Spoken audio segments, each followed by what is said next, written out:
Hello, my lovely edge dwellers. Lucca here, Ask Lucca Live. This is episode 18 on July the 18th, I think. I think it must be the 19th, because the 18th on the 18th would be just two. No, it is. It's the 18th episode on the 18th. Look at that. So we're going to take a few minutes here to collect everybody together. So I'm not going to be starting just yet. If you're joining me at this point and you want to skip all the gathering, we'll be starting up in 3 minutes. So you can forward yourself to 3 minutes in, and that will start everything for you. So I just come on a few minutes early so that everybody can see that I'm broadcasting and can assemble themselves. So at the moment I'm sitting here in solitary splendor as I wait for people to kind of get the message.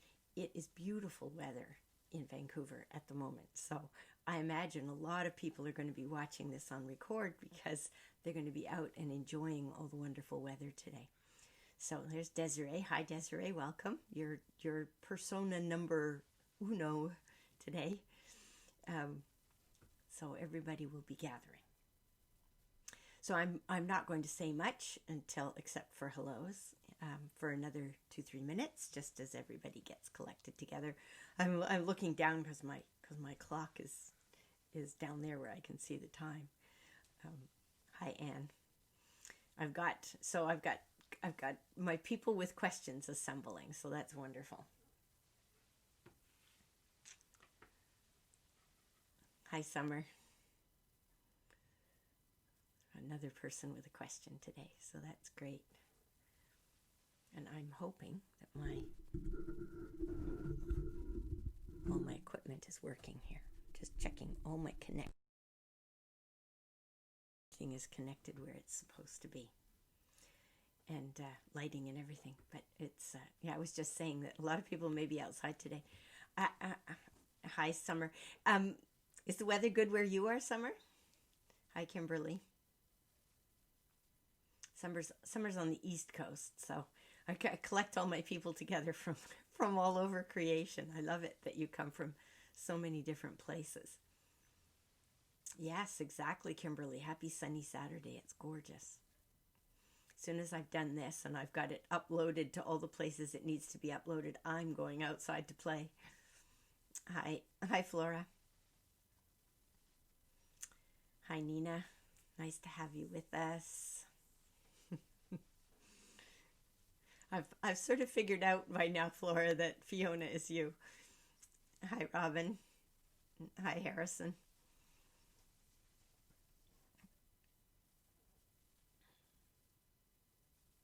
So just a few more minutes and we will get rolling today. Yes, hello. Robin, I'm sending good vibes to your knee as I do this, because it's going to be stronger than before. Robin had knee surgery and knee replacement, I think. Did they? Well, they didn't. They replaced the whole thing, didn't they? Yeah. So anyway, every time I think of you, I send some more good vibes your way so that you'll be walking. The biggest part is pain-free, right? Hi, Karen. Yeah, I hope so too, Robin. We want your knee to be in perfect shape. Okay, I'm going to get going. I'm sure more people will join us as we roll along. Hi, Judy. So I'll do my introduction. So once again, this is Ask Lucca Live, episode 18 on July the 18th, and I'm Lucca Hallex, Power Sorcerer. And this is my contribution to all of us as we are dealing with the tumultuous changes that are happening on the planet at the moment. I want to make sure that we have all the resources available to us that can possibly be available. And I've been wanting to do this for a long time. I can't believe that this is episode 18. This is so great that we've been doing this for so long now, but also sad that this has been going on for this long. But what my guides have been telling me is that we can expect to see this going on for a while longer. because we need to make really solid changes on the planet. And that means that we need time for the least of us, i.e. the countries that are the furthest away from these changes, to be able to catch up. And we need the countries that are still somewhat in denial, like large pockets of the United States, to be able to catch up as well. So the rest of us that are doing a little bit better with this, and I recognize that we don't know how long that'll hold for, but we hope that we're still going to be awake around all of this.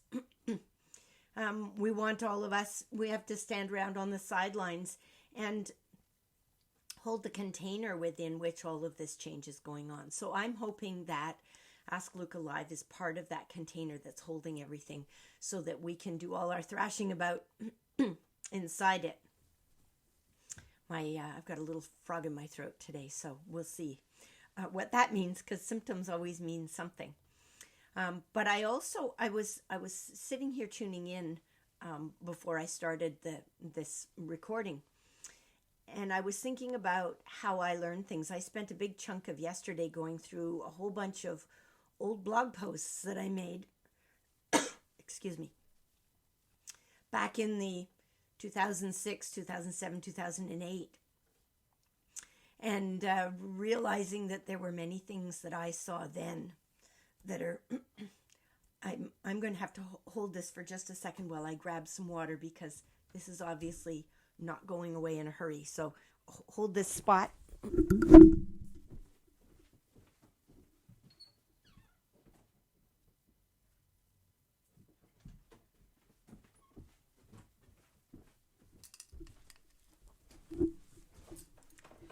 Never had to do that before. So let me get some water in me. Okay. Let's see if that helps it along a little bit. Symptoms always mean something, so we just don't know what it is yet. Hi, Chantal. So what I've noticed is that when I need to know something about myself, when I need to connect in this way, there's lots of different ways that I do it, and I'm mentioning them today because I know that I'm not the only one who's trying to figure out how to do this all the time. But I write. Writing is one of those ways for me, but writing is also my creativity and my connection to, it's my purpose string and my higher self. It's this connection. But I know that for many of you, it might be whatever it is that's close to your heart, especially things that are creatively close to your heart. So I encourage you to reach out for those things. The other thing that I've been doing, and I'm putting it together, a lot of this information together into blog posts that will go into my new website. But I have been working with Jennifer Ellis, who is a hypnotherapist. Not because I need therapy necessarily, although we can always do with a little bit more self-awareness, but because she's really great at holding the space for me while I go into an altered state, which I go into quite easily because it's what I'm in right now. And we record the session, and I tell her what it is that I would like to be focusing on, and she asks the questions that help me to do that. So it's a little bit like this, right? You guys ask questions, and then I learn from your answers as well as you do. So this is what I mean about working together in community. And I think it's really important that we, in times like this, that we reach out, that we rely on one another, and that we realize that we're more important than what we say. Sometimes it's our beingness, it's our listening, it's our witnessing that does the most for someone else. Sometimes people just need to be able to hear themselves talk, or they need somebody to ask the right question, even if we don't know why we're asking that question. So I'm encouraging this. I'm encouraging you doing this and me doing this. So I was doing a whole bunch of introspection yesterday. It was an introspective day. Today is more of an outgoing day, and I'm waving my hands around in front of the camera again, which I've been told I need to pay attention to. All right, so here we go with today's questions. And once again, thank you all for being here, because you let me do this and you ask the right questions. So left from last week was Robin's question. Robin asked, should I go with the plan of retiring end of March or leave earlier? Or might there be an option of being retired out? My sense is, Robin, that the retiring out is not looking probable at the moment, partly because you're so valuable and they don't want to lose you. But I have a sense that you should ask this question again when you're not in so much pain, because it's the pain that's making you feel like, and I just, there's too much going on, because that's what pain does. Pain preoccupies us. And so this pain will ease. Your guides are telling me this pain will ease. Hi, Camellia. And so you should come back and ask this question. They're saying, come back and ask the question in 2 weeks' time. And you may get a different answer, because you'll be in a different place in a couple of weeks' time. Just think about how far you've come in this short time since the surgery. You will have come even further 2 weeks down the road.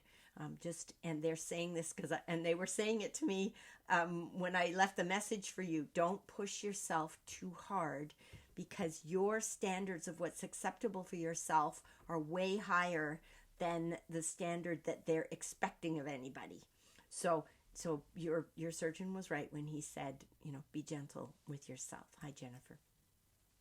All right, so I hope that helps. I mean, it's maybe not the answer that you're looking for, but what they're saying is too early.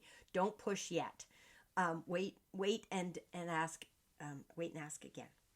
All right, so also left over from last week is Nicole. She says, I'm feeling stagnant and misaligned with my career, but I'm not sure which direction to move. If anything comes through about next steps, I'd really find it helpful. So that's Nicole. Let's see what we've got for you, Nicole. Yeah, I know what you mean, Robin. It's a pain when they don't give you the answer that you want now. But they always give us what we need, not always what we want. Okay, so Nicole, career direction. This I'm hearing a lot for a lot of people, and that is that you already know what your career direction is, but it doesn't seem to make sense, or it doesn't seem to be moving. And so they're saying during these times, you have the opportunity to pursue something that it doesn't matter if it moves just yet or not. So what can you experiment with at the moment? What connections can you make? What research can you do? What playing around can there be to figure out if this feels good and if it will move? I call this the Jenga block view of life, right? You push the blocks in the Jenga game, you tap the ends of these little rods, and if they slide, then you can take them out and put them on the top of the tower without the whole tower falling over. So now is the time. Hi, Paula. Hi, Charlene. Now's the time you want to be just tapping the ends of the little Jenga blocks and see which ones move, with curiosity and not with determination. This is not the time for determination. Now is the time for exploration and for holding open all the possibilities in terms of how we look at things, in terms of what we pursue, and what we play with. This is the pause. So this is a time for playing. And you may have to be doing something else while you play, but keep it loose is what they're saying. Sounds very 60s, right? Keep it loose, man. And you'll enjoy it. But what they're saying is you already, Nicole, you already have your career idea. It's not what you're doing right now. They're shaking my head. It's not what you're doing right now. So take this and put it in a holding tank, obviously, because what I say to everybody all the time, I want to remind you that I've got some notes that I've pinned to the top of the group for you to. You can catch the Charlene on the recording. So, but nice to see you. Thanks for popping in. And I see you've got a question there. So if I've got time at the end, I will see if I can come back and answer that question. Your gut feel about what's right for you is more important than anything I can tell you. So if I tell you something that doesn't make sense, put it in a holding tank and wait until you've got more confirmation. The rest of the tips about what to keep in mind while I'm doing this are pinned to the top of the group. So I encourage you to go in and have a look there. It's a gray background. I couldn't do anything about that when I stuck it up, but that I will rewrite as well. Okay, so next person is Tina. Tina says, I wanted to ask, what am I meant to do as a career? Well, Tina, you don't know what you're going to be doing yet. So there's lots of career questions because we have time to sit and think about it, right? And to move away to some extent from the career that we've been involved with. So, Tina, the thing that you're going to be doing is a hybrid of things, not things you've done before, but skills that you've used before. And they will come together in a different configuration. So let's see if they're telling you anything. Oh, big yawn here. And the yawn is about, I always get yawns when there's some kind of resistance. So you might be resisting this a little bit. And they're saying, don't blame yourself for it. It's natural. So skills so you know what the skills are already. But you keep trying to bring them together in a configuration that isn't quite right. It's like when you keep tasting your soup and it's missing something, and you shove the spoon into somebody else's mouth and you say, "Hi, Daphne, what's missing? Like, what is it that this needs? It needs something. What does it need?" Well, that's exactly what you're going through with your career. And I have a feeling that a person is going to come along who's going to bring another piece of this for you.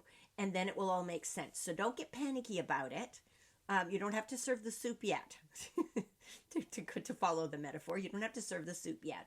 So just let it be bubbling away at the back of the stove, and know that somebody else is going to come along. It's like stone soup, right? Everybody comes and brings something. Somebody's going to come and bring something to you that I think is going to help you with this career decision in terms of knowing what needs to be tweaked to make it right. But you're on the right track is what they're saying. Okay, Summer's question. Summer says, I've been struggling with a rift in my family and how to go about moving forward. In short, there was a heated argument, and that part of my family, who I was previously very close with and haven't spoken to in a few weeks. I'm resisting the urge as a peacemaker, Enneagram 9, for any of you Enneagram folks out there, to forego my own established boundaries for the sake of moving things over. I guess my question is there any information from my guides for me in this journey? Okay, so one of the things that's happening, Summer, with everybody right now is that, and this is the way my guides have been showing it to me. They've been showing me a cup, like a teacup.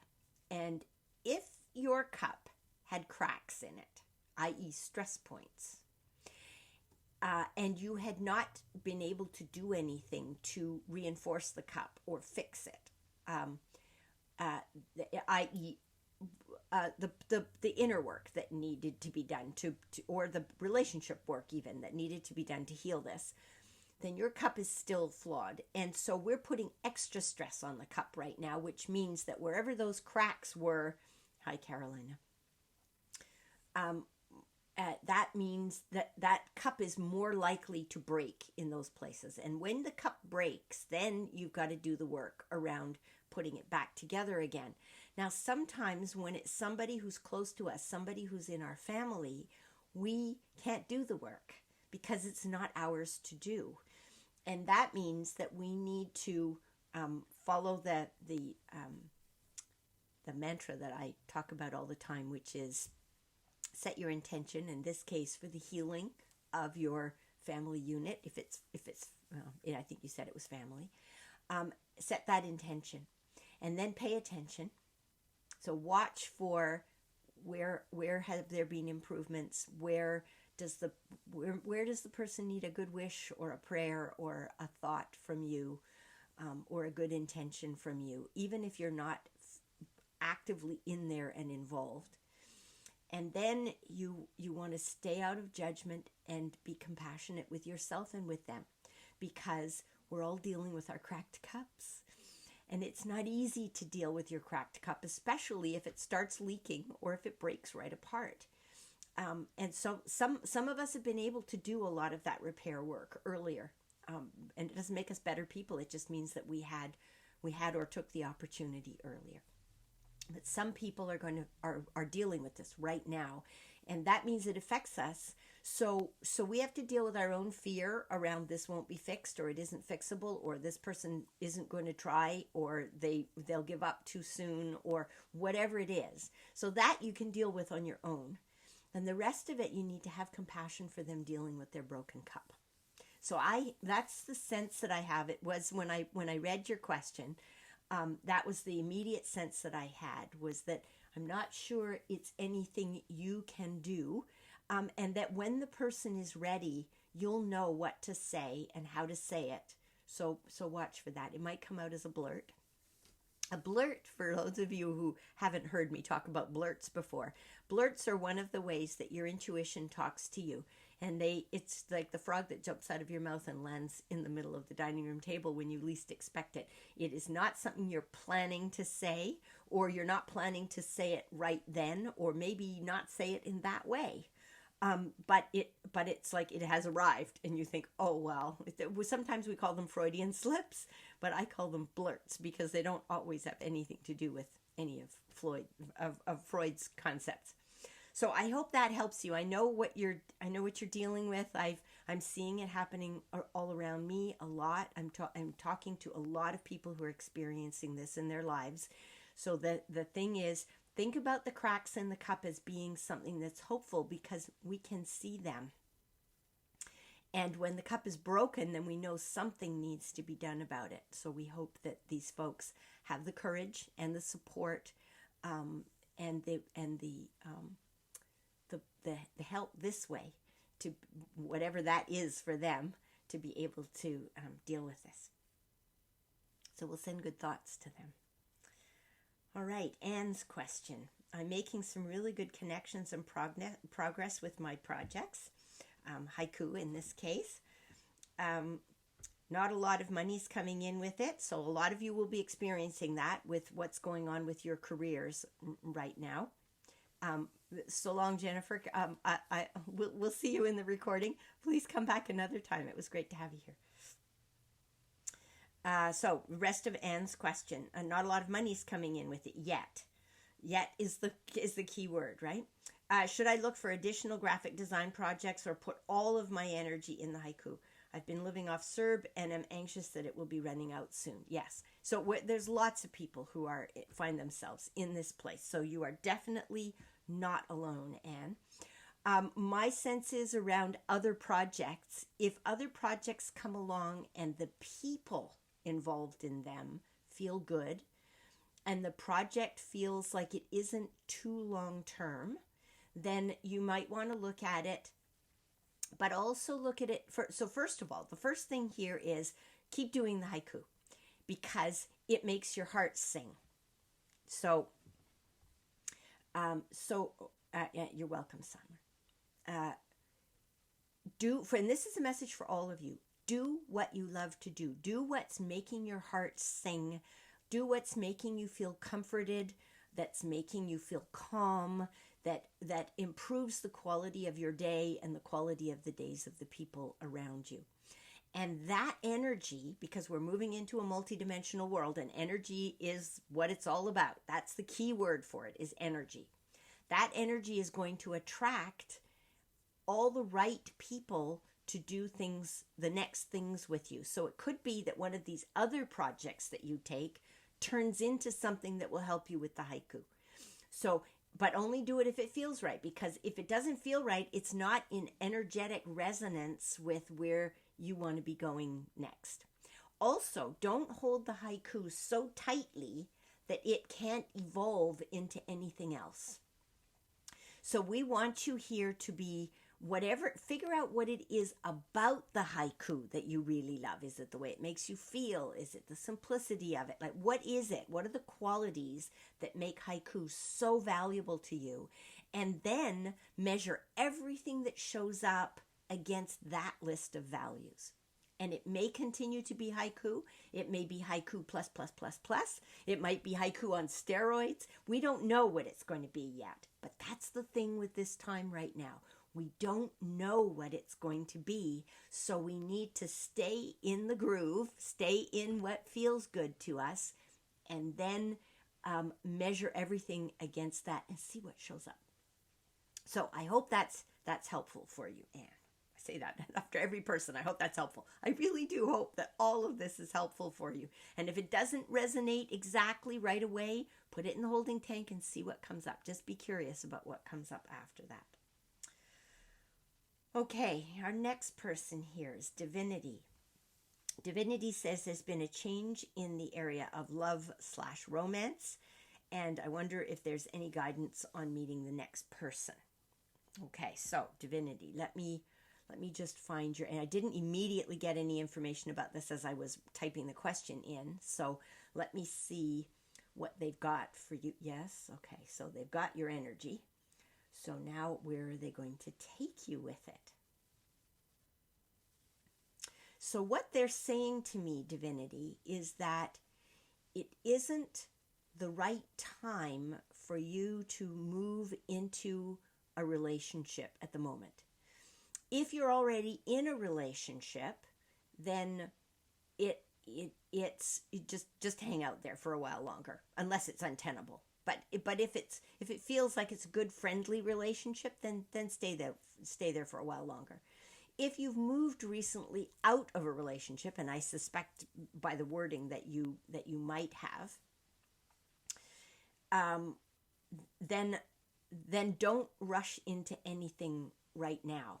What I'm getting is that you are evolving at a high speed, pace, rate, as we all are, but you in particular, and that you're not ready yet for the person who would be right for you, and even more importantly, they're not ready for you.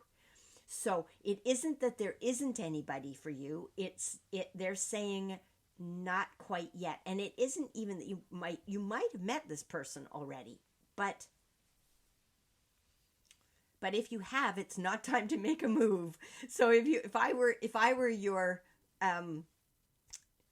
matchmaker, I would be saying to you, make a match, but don't strike it. So I was talking to somebody about Fiddler on the Roof the other day, where there's the matchmaker, make me a match. So you've got the match, you've made your match, but don't strike it yet. It's not time. You get your candle ready, and clear your decks. Keep clearing your decks, because our primary relationship is the one with ourselves. So keep clearing your relationship with yourself. How loving are you towards yourself? How good are your boundaries? How clear are you about who you are and what you would like and what you desire to give without depleting yourself? So all of those questions are the questions that you should be playing with right now. And they're saying, don't strike the match yet. So there you go. It's looking sort of hopeful, but it's not the right time yet. All right, so that's Divinity. And this is our last question for today, and then I'll see if I've got any time to pick up any others here. But and I should also mention that I will stick around for an extra 5 minutes at the end to talk about what my services are and how you can reach me. So don't worry about that. Yeah, I know you're not quite happy with that answer, Divinity, but play with it. You might find it's enjoyable to play with the matches. Just don't burn yourself. Okay, Tracy's question. Tracy says, I'm heading back to Auckland. Any guidance on a job and where to live, please? And so she's added in a little background information here. About hoping to live where she works, and because traffic is hard and that kind of thing. So let me see what I get about work. And also Tracy says that she hasn't worked in 20 years. A combination of a whole bunch of different reasons, caring for family members and traveling and a whole bunch of things. But it means that what they said to me when I was collecting the questions, Tracy, is that we are not the jobs that we've done. We are the experiences that we've had and how we've reacted to those experiences. So it's the relationships we've been involved in, the experiences that we've had, and the way in which we integrate all of those and what they do to our me-ness. And so when you're looking for a job, you're looking for an employer who's not going to be as concerned about whether you held down a full-time job as that person is more likely to look at your life experience. So create an experience resume, CV, whatever you want to call it, and list the things that you've done and what you've learned from them. So you've done a whole bunch of traveling. What have you learned from traveling? And how is that valuable? What have you learned from all the pet sitting that you've done and all of the house sitting that you've done and all of the people you've had to interact with and negotiate with? What have you learned from all the people whose homes you've stayed in when they've been there and you've had to interact with people you've never met before and get along with them? So all of those pieces become your CV. And why would that be valuable to an employer? How has that built Tracy 2.0 or 3.0 that is now going out into a potential job market? I don't see you getting a mainstream job because it's not you. You're not mainstream. It wouldn't be a good fit. They wouldn't like having you in there and you wouldn't like being there. You need to find a quirky job. And the people with quirky jobs, the quirky people with quirky jobs have a hard time finding somebody to work for them who works because they're quirky. And not everybody likes a quirky job, but you do. So remember that you're not looking for a normal job. You're looking for good fit with the next people with whom you're going to form relationships. And I know that you're relationship oriented, you're place oriented, and you love to learn. So put that in your CV hopper and play with that. And keep it simple, keep it light, keep it curious, and anticipate that what is this quirky person going to want to need to know about you, and tune into it. Use it, because I know you have big, strong intuition. Tune into it and use it. And I think that's the last of the information for you, Tracy. But I think that this is a really important point.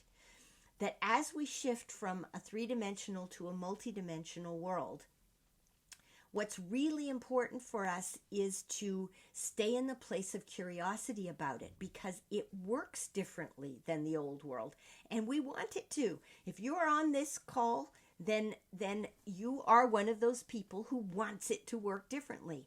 So don't go preparing yourself for a three-dimensional world when you're hoping that we're all shifting towards a multi-dimensional world.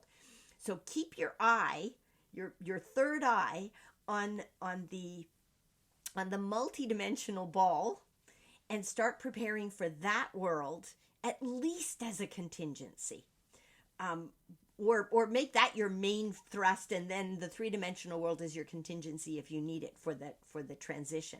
But I want us to be optimistic about the possibilities that are on our plate right now, or bubbling away, as I said earlier, on the back burner, that it still needs a few more things to make it good, to make it palatable, but that we're dreaming it. And if we're dreaming it, that's the intention, and we can make it happen.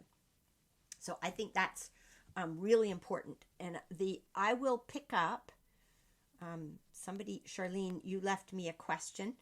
And I'm going to push that over, Charlene, into next week, because we've come to the end of our time for today. And I want to honor the time. And that will, and I also have a sense, if I felt like you really needed to have this information this week, I would answer it. But I have the feeling that next week will be a better time to pull through the information about that. So I will I will pull it off here, Charlene, and I will add it to the list for next time. And if you tune in next time and I haven't answered it, if for any reason I forget, then please give me a poke when I send out the reminders next Friday to add that one to the list. So that brings us to the end of episode 19. Thank you all very much for coming and joining us today. I will stick around for a few minutes, as I said. So I just want to give everybody who's ready to leave now, bid you farewell for this week. I will continue to do this until further notice because I think we all still need it. And I really like the fact that I can do this as a service and I'm not charging for it because it gives us all ultimate freedom to use this. And I really rely on you sending your questions in. It's wonderful to have that contact with you every week. So thank you for participating. So let me do a little shimmy shift here into if you haven't been here for a while, or I think I've met all of you. But if you haven't been here for a while, or if you haven't been able to stick around until the end before, I work in the world of empowerment. So that's why I call myself a power sorcerer. I'm helping everybody to find the source of their power. And for the most part, when I do readings for people, what they say to me is that I help them to put a new frame on an old picture so that they can see more possibilities. Because as soon as we can start to see more possibilities, we don't feel as stuck and we feel more empowered. So that's a big part of what I'm doing with these readings, by tuning into your guides and my guides and your higher self and mine and the whole team of beings that are around us. And the second thing that people say to me all the time is that I validate what they were already thinking, because I think we all have active intuition and we don't always feel like we're getting validation in the outside world or that we can trust what we're getting. So when I do a reading for you and I don't know anything about the situation and I give you validation, then that's like saying to you, okay, check that one. We can act on that one. Yes, I'm not the only one who's picking that up. So and I do that no matter what work I'm doing. But there's basically two prongs to the work that I do. One of them is doing readings like this. These are little teeny mini ones. But I do hour-long readings. And I also do reading circles. And at the moment, I'm doing them virtually. I'm doing them online on Zoom. And they work just great. In fact, I did one the weekend. I think it was last weekend. I did it with a family. And they were all sitting dunk, dunk, dunk, dunk, dunk, dunk, dunk, along their couch, and I was reading everybody, and that's always really valuable. So it can be people who know one another or people who don't. If you'd like to host one, then your job as the host is to bring the group together, and then my job is to show up and do the work. And I'm happy to talk to you about that more if you're interested in exploring that. Charlene has done one of these. In fact, Charlene did the biggest one I've ever done, which was 22 people. We decided that it was exhausting and that was a little bit too many. But normally I will do up to about 15 people. Right now, online, it's ending up being closer to about 8 people because it's just easier for me to see everybody on the screen that way. So you don't have to necessarily bring a big group of people together. The big group works better, not 22 necessarily, but big groups work better when we can do it in person. So smaller ones are just fine. So let me know if you're interested in that. So that's the reading end of things. And I'm also doing little 15-minute readings right now just for the duration of the virus. I call them ping mini readings. And they're the only one where I have a set price. They're $30 for 15 minutes. And so you can book those through the booking page. You can book any of this through the booking page on my website. So that's the one with fixed price. And I'll talk a little bit about rates in a second. So then the other piece that I do is coaching people.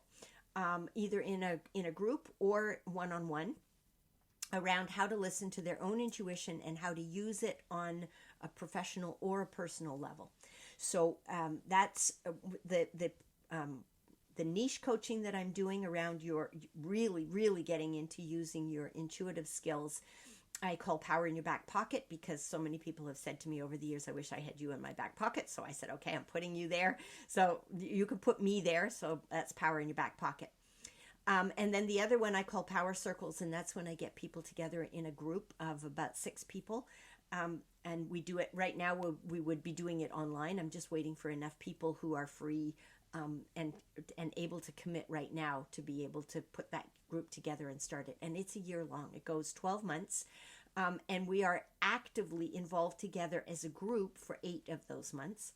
So it's four half-day sessions, one a month for 4 months. And then we take a month off. And then we have another 4 half-day sessions over another 4 months. And at the very end, you get one-on-one coaching with me for 2 months to help you to protect what you've learned and integrate it. And the first month is the pre-work. And also a one-on-one session with me, so we can get really deep into what it is that you want to be learning. So you can, if you want to know anything more about the coaching part of what I do, you can go in and book an exploratory session with me. Those are free, and we actually get some work done so that you can feel what it's like to work with me. So that's all those things that I'm offering. I also will be picking up my blogging again. I'm just getting ready to do that as my website is ready, and that should be coming shortly. It's like, stay tuned. That will be coming soon. And I do these Ask Lucca live sessions every Saturday from 1:30 until 2 Pacific time. I tried to put it at this time of day so that if you're in Europe, you can pick it up later in the evening for you, and it isn't at 3:00 in the morning. So I'm trying to cover my international bases by doing it this way. So that's us for this week. Thank you so much for joining us. If you're watching this in the recording, you are every bit as important to the group by watching it afterwards, because time and space are not what we think they are. So that's why I've just got 2 people left right now. But this is a much bigger group than the people who are actually on the call each week, although whoever's on the call is usually the people who've sent me the questions, and so that sort of sets the tone. But always those answers are valuable to other people as well, and sometimes to me too. So my great pleasure to do this work. Thank you for being here this week, and I will see you again next week.